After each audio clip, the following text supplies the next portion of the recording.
ಗಣಿ ಮತ್ತು ಭೂ ವಿಜ್ಞಾನ ಇಲಾಖೆಯವರು, ಪರಿಸರ ಮಾಲಿನ್ಯ ಇಲಾಖೆಯವರು, ಫಾರೆಸ್ಟ್ ಇಲಾಖೆಯವರು, ಕಂದಾಯ ಇಲಾಖೆಯವರು, ಕೆಎಬ್ ಇಲಾಖೆಯವರು ಹಾಗೂ ಫೈರ್ ಆಫೀಸರು ಇವ್ರು ಯಾವ ರೀತಿ ಸರ್ವೆ ಮಾಡ್ಯಾರು, ಲೈಸೆನ್ಸ್ ಕೊಟ್ಟರು. ಮತ್ತ ಈಗ ನಾವು ಅಲ್ಲಿ ಬ್ಲಾಸ್ಟ್ ಮಾಡೋದ್ರಿಂದ ಎಲ್ಲಾ ಜಮೀನಲ್ಲಿ ಪೈಪ್ಲೈನ್ ಕೊಳಚಿ ನೀರು ಬರತ್ತಾವ. ಕಲಕ್ ನೀರು ಬಂದ ಕಲುಷಿತವಾಗಿ ರೈತರಿಗೆ ಶಾರೀರಿಕವಾಗಿ ಹಾನಿ ಆಗ್ತಾ ಇದೆ. ಆ ಡಸ್ಟ್ ಎಲ್ಲರೂ ರೈತರ ಮನೆಯಾಗ ಹೋಗಿ ಕೆಲಸ ಮಾಡೋ ರೊಟ್ಟಿ ಒಳಗೆ ಬರತೈತಿ, ತಿನ್ನುವ ಅನ್ನದಾಗ ಬರತೈತಿ. ದನ ಕರ ತಿನ್ನುವಂತ ಮುಸುರು ನೀರು ದನ ಕುಡಿಯುವಂತ ಪರಿಸ್ಥಿತಿ ಇವತ್ತಿನ ಉದ್ಭವ ಆಗೈತಿ. ಪದೇ ಪದೇ ನಾವು ಮಾನ್ಯ 15 ದಿವಸದಿಂದ ಆರ್ಸಿ ಅವರು ಮೇಡಮ್ ಹೋಗಿ ಮನವಿ ಕೊಟ್ಟ ಸಂದರ್ಭದಲ್ಲಿ ಆ ಮನವಿ ನಮ್ಗೆ ವಾಪಸ್ ಕಳಿಸಿರೋ ಕೂಲಂಕುಷವಾಗಿ ನಾವು ವಿಚಾರ ಮಾಡ್ತೀವಿ ಅಂತ ಹೇಳಿ ನಮಗೆ ಮನವಿ ಬಂದೈತಿ. ಆದ್ರೆ ವಿಚಾರ ಹೊರತಾಗಿ ಮಾಡ್ಯಾರ, ಪರಿಹಾರ ಸಿಕ್ಕಿಲ್ಲ. ಪರಿಹಾರ ಮುಖ್ಯ, ನಮಗೆ ವಿಚಾರ ಮುಖ್ಯ ಅಲ್ಲ. ಅದಕ್ಕೆ ಪರಿಹಾರ, ಶಾಶ್ವತ ಪರಿಹಾರ ಸಿಗಬೇಕಂತ ಹೇಳಿ ಇವತ್ತು ನಾವು ರಸ್ತೆ ಬಂದ್ ಮಾಡಿದ್ವು.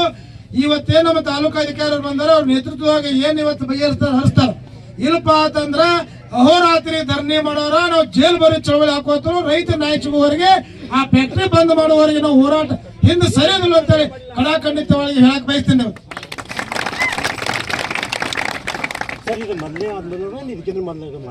ಸರ್, ನಾವು ಮೊದಲು 3 ಸಾರಿ ಹೋಗಿ ನಮ್ಮ ರೈತರು ಹೋಗಿ ಫ್ಯಾಕ್ಟರಿ ವಿನಂತಿ ಮಾಡ್ಕೊಂಡಾರ. ಆ ನಂತರ ನಾವು ಆರ್ಸಿ ಅವ್ರಿಗೆ ಹೋಗಿ ಮನವಿ ಕೊಟ್ಟಿದ್ದೇವೆ. ಅವ್ರು ಲೆಟರ್ ಕಳಿಸಿದ್ರು ಕುಲಂಕ ವಿಚಾರ ಮಾಡ್ತು ಅಂತೇಳಿ. ವಿಚಾರ ಯಾರ ಜೊತೆ ಮಾಡ್ಯಾರ ನಮಗೆ ಅರ್ಥ ಆಗಿಲ್ಲ. ಆದ್ರೆ ನಮಗ್ ಮಾತ್ರ ನ್ಯಾಯ ಸಿಕ್ಕಿಲ್ಲ. ಅಲ್ಲಿ ಹೋಗಿ ರೈತರೇನೋ ಸ್ವಲ್ಪ ಡಸ್ಟ್ ಆಡತಿ ಬಂದ್ ಮಾಡಪ್ಪ ಅಂತಂದ್ರ ಇದು ನಿಮ್ಮ ಅಪ್ಪನ ಜಾಗ ಅಂತೇಳಿ ಅಸಭ್ಯವರ್ತವಾಗಿ ಮಾತಾಡಿದಂತ ಅಪ್ಟಾಲ್ ಒಬ್ಬ ನೌಕರಿ ಮಾಡುವಂತ ಮನುಷ್ಯ, ಅವೇನು ಮಾಲಕಲ್ಲ. ಅವ ಇವತ್ತು ರೈತರಿಗೆ ನಿಂದನೆ ಮಾಡ್ಯಾನು.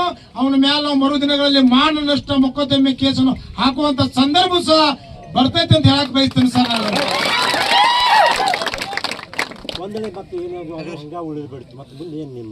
ನೋಡ್ರಿ ಸರ, ಇವತ್ತ ತಾಲೂಕಾ ದಂಡಾಧಿಕಾರಿ ಅವರು ಹಾಗೂ ನಮ್ಮ ಸಿಪಿಐ ಸಾಹೇಬ್ ಬಂದರು.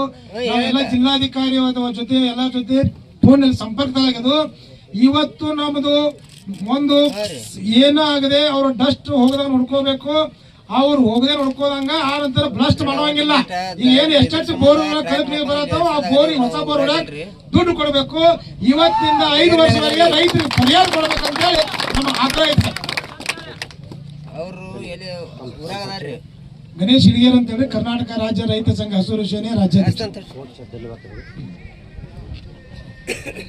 ಈಗ